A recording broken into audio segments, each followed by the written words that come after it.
Over the waters off the coast of New Hampshire, the U.S.S. Sculpin spotted a strange sight, a red cloud of smoke billowing from out of the water.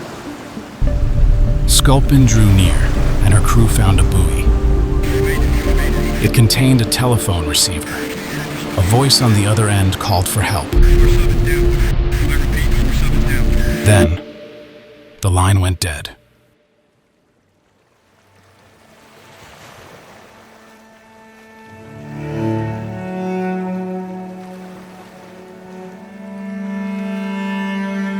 We think of the Medal of Honor as a wartime award, a recognition for heroism in the face of brutality, courage versus unthinkable bloodshed. But the nation's highest honor has also been given to individuals for actions that did not involve combat, such as torpedo man Henry Briot, who risked his life to save a comrade when the submarine U.S.S. sank in an accident, or Navy divers John Michalowski, Bill Batters, and James McDonald, who in 1939 received the highest honor for waging a battle not against enemy soldiers, but with the sea and time itself.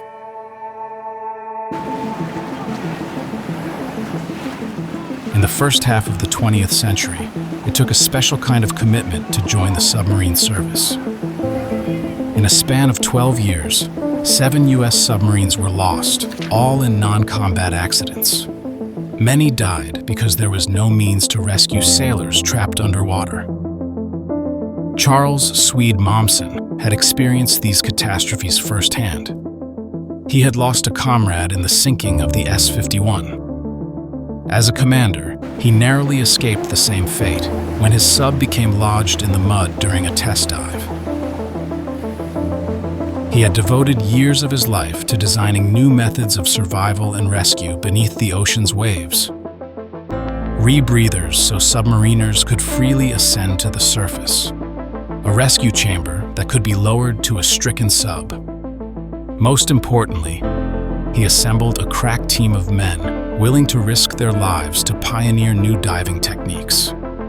But these intrepid divers and their technological innovations remained largely untested in real-life rescue. That is until one day, when red smoke was spotted on the surface of the North Atlantic.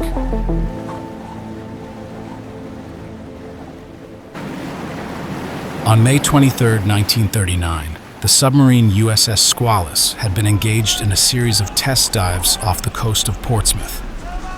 She had been commissioned less than 3 months before, the newest sub in the Navy fleet. But on her final dive, something went terribly wrong. A valve for letting in fresh air failed to close properly. When she dove, a torrent of water flooded the engine room. 23 men were lost in her aft 3 compartments. The rest of her crew, 33 survivors, managed to check the flooding and secure her forward compartments. The vessel settled to the bottom of the Atlantic, more than 200 feet down and 10 miles from shore. The crew aboard released a distress buoy and fired smoke signals. It was these signals that were spotted by the searchers dispatched to find the missing sub. The trapped sailors were able to communicate with the surface by tapping on the ship's hull. Squalus's commander tried to remain upbeat, but he estimated they had only 72 hours of air. There was not enough time to try and raise the sub. All they could do was wait and conserve their air. While the submarine rescue ship U.S.S. Falcon raced to the scene from New London, Connecticut. 20 hours after Squalus sank, they received a tapped message from the rescue vessels. The Falcon was here, and Momsen's team was on board. The surest way to rescue the survivors before their air ran out, Momsen concluded, was to use his experimental rescue chamber. Divers would attach a guide cable to the Squalus. Then, the rescue chamber would be lowered by a hauling line into position over the sub's forward escape hatch. The work was dangerous. The changes in pressure could cause deadly conditions like narcosis or the bends, a phenomenon where gas bubbles form in the bloodstream. Despite the hazards, by noon on May 24th, the guide cable was in place and the rescue chamber ready to deploy. Because of its small size, it would require 4 dives to retrieve all the survivors. The man chosen to lead the first descent was U.S. Navy diver John Michalowski. He once worked as a messenger for Western Union, but he was inspired to become a diver while touring the rescue ship U.S.S. Falcon. When the chamber docked with the Squalus, Michalowski tapped on the hatch, but there was no response. He waited. Then it slowly swung open. He found himself face to face with 33 exhausted survivors. Once again, he was a messenger, a bringer of good news and hope. At 1:40 in the afternoon of May 24th, the first group, 7 in all, emerged into the daylight. Open it up, and then out they climb. Survivors. The first one. So weak he has to be helped. With less than 48 hours of air remaining on board Squalus, Momsen's team worked quickly while the weather cooperated. 18 more survivors came up, in 2 dives led by Bill Batters, a former semi-pro baseball player who once crossed paths with Lou Gehrig and Satchel Paige. Just 8 survivors remained on Squalus. 1 final dive. This time, it was diver James McDonald's turn. He was a native of Scotland and an avid hunter and fisherman. He was one of Momsen's closest and most trusted divers. At 10 p.m. on the night of May 24th, McDonald and the last men of the Squalus were headed to the surface.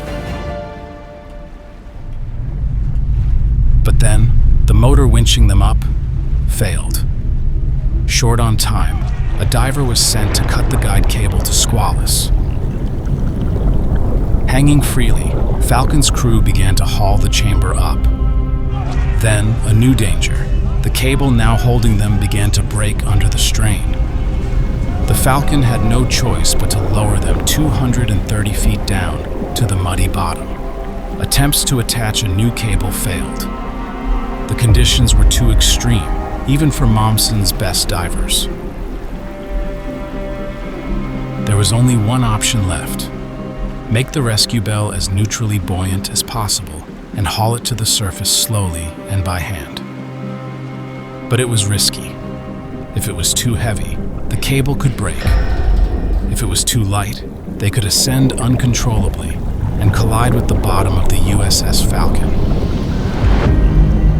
McDonald carefully dumped ballast, then began the hauling, a few feet at a time, hoping the cable would hold. Shortly after midnight, on May 25th, the rescue chamber broke the surface, and its occupants, including the last survivors of the Squalus, emerged from the sea.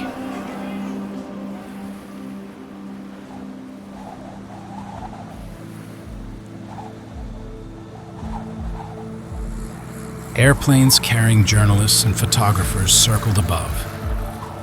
They relayed the news to a nation that had been following the story by radio and newspaper since it broke. One of the greatest rescues in the annals of the sea. It was a media event, a positive story in a year filled with dread.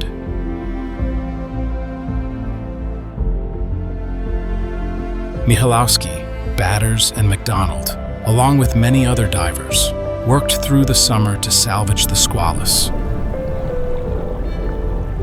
She was refurbished, and she saw extensive combat during World War II under a new name, the U.S.S. Sailfish.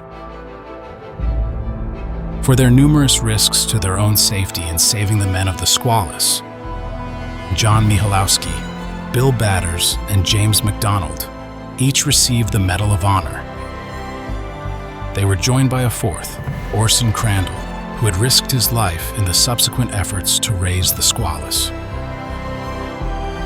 The legacy of these divers lives on to this day.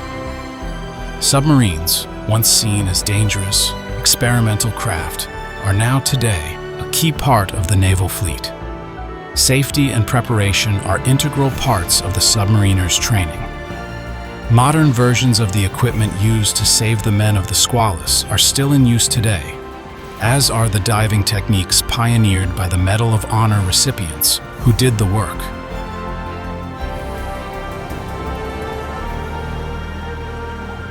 Their legacy is one of safety, reliability, and commitment, dedicated for all who choose the silent service.